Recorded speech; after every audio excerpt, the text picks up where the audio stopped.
Bom dia, cavaleiros e damas do Colégio Ano, do terceiro ano.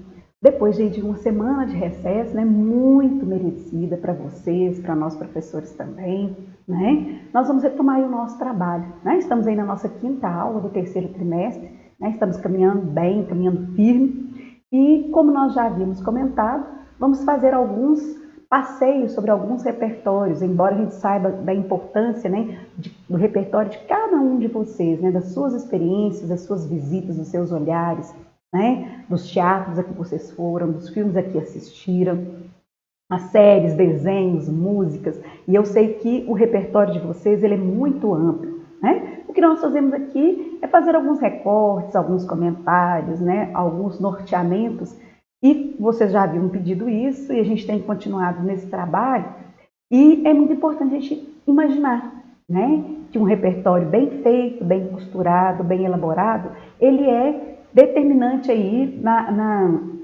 numa das competências do Enem, né? Garantir 200 pontos em uma das competências é muito bacana, né? E, como sempre, nós estamos já finalizando, né, a nossa apostila 3, então a tarefa dessa semana para redação na página 47, 48, lá do material do Bernoulli de vocês, tá ok? E hoje nós vamos falar um pouquinho sobre Hannah Arendt, né? Nome importante, mulher forte, mulher que traz para a gente, né? Então, trazer esse universo feminino, no momento que a gente vive hoje de tanto feminicídio, vamos dizer assim, de tanta violência contra a mulher, e aí a gente vive uma reflexão, a gente não sabe se aumentou a violência contra a mulher ou se aumentou a coragem da mulher denunciar, né? Isso aí, a história vai contar isso pra gente, né? Os números, os dados vão estar mostrando isso pra gente. Então, valorizar esse universo feminino e esse ser, né? Essa pensadora, filósofa, né? Hannah Arendt aí, é tão importante. E aí a gente abre a reflexão sobre ela com uma frase dela que eu acho que é fundamental, né? A essência dos direitos humanos é o direito de ter direitos.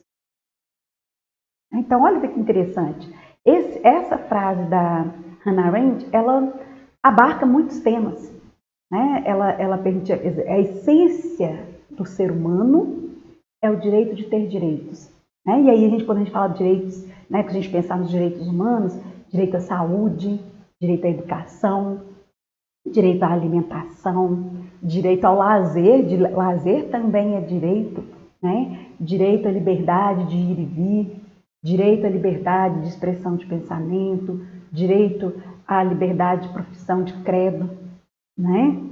Então, quando a gente fala de direitos humanos, né? Então abre aí um leque fantástico, né? Então a Hannah Arendt, vocês podem citá-la, né?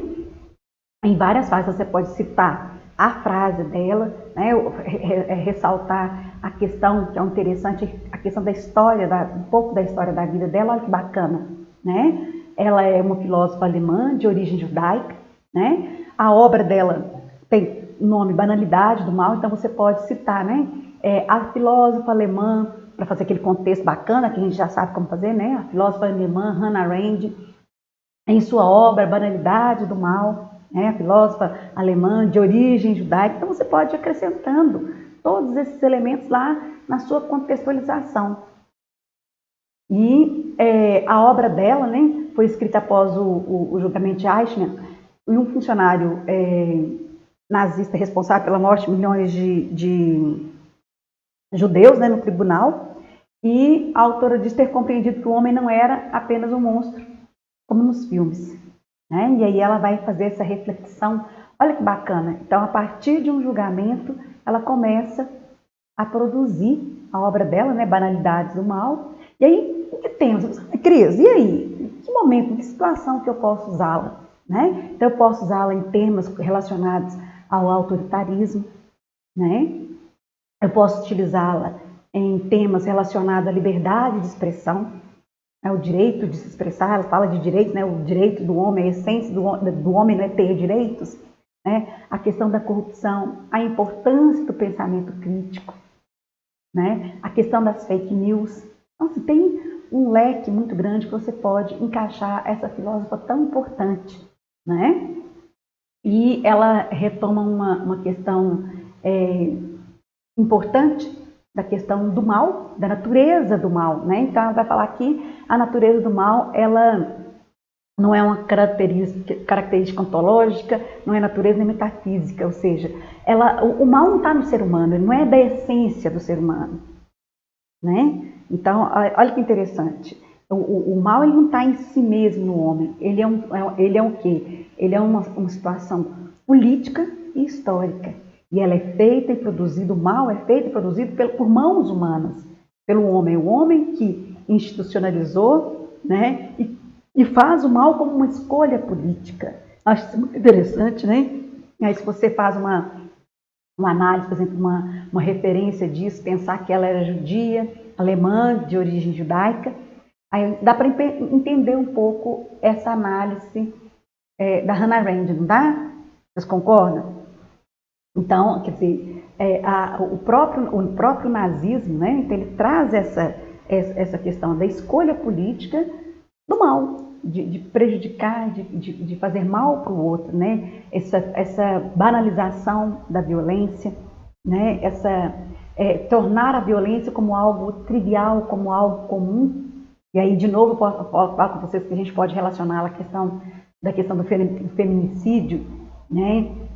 Da violência, por exemplo, contra o homossexual, né? A questão da homofobia também caberia aí, né? Então, é muito interessante a gente observar, né, que esse vazio de pensamento é que vai permitir que o mal seja uma coisa banal, né? Então, assim, ele é uma decisão, ele é uma escolha política, e é uma escolha histórica e que é fruto da ação do homem, né? Então, vale a pena pesquisar, vale a pena estudar um pouco mais sobre ela, né? Vocês têm aula de filosofia e sociologia, discutam com seus professores esse nome tão importante, né, para aprofundar. Aqui a gente fala de maneira geral, no olhar de aproveitar o filósofo ou o sociólogo para a utilização na redação, mas vocês podem aprofundar, né, essa temática com professores de sociologia ou de filosofia, tá ok?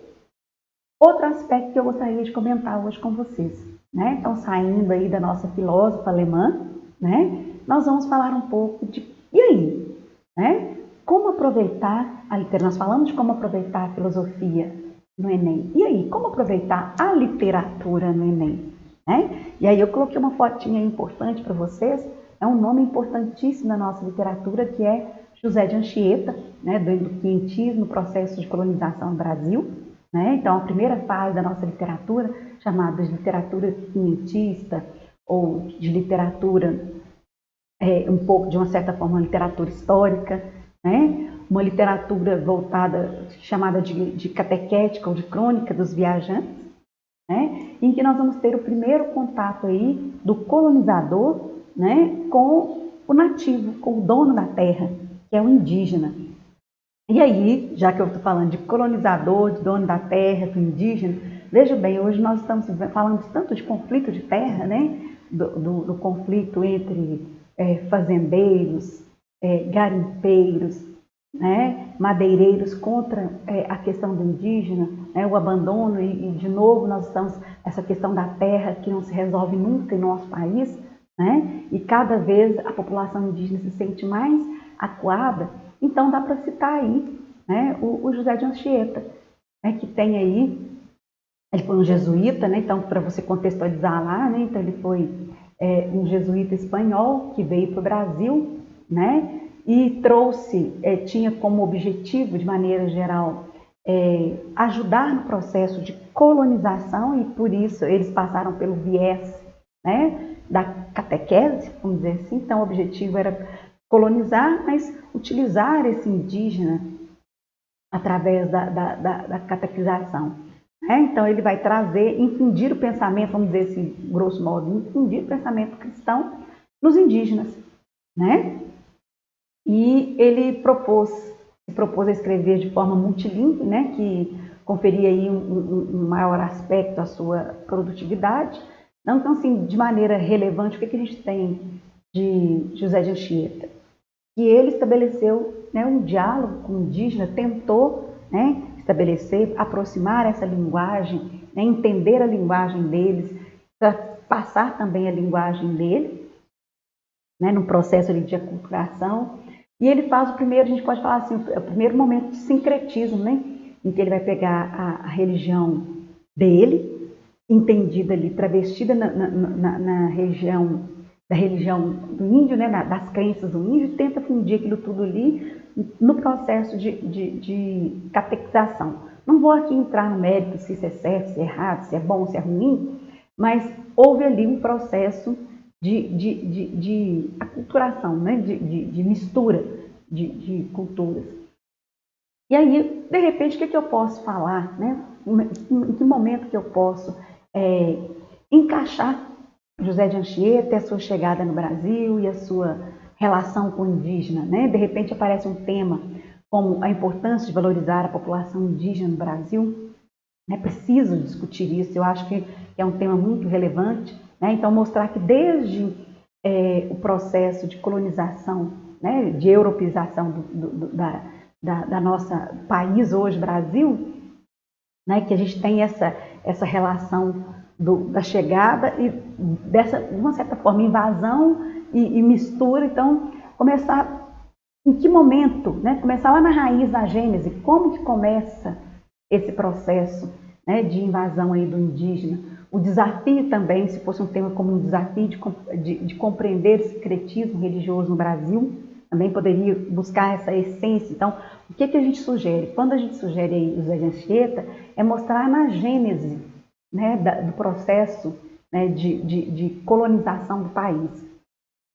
A importância de se respeitar a cultura local também caberia, né, citar José de Anchieta. O desafio do preconceito linguístico, né, para que ele tenta, de uma certa forma, ele traz a cultura dele, mas ele também respeita, né, a linguagem e tenta entender e compreender a linguagem do indígena. Né? Até a próxima semana. Grande beijo, sucesso a todos.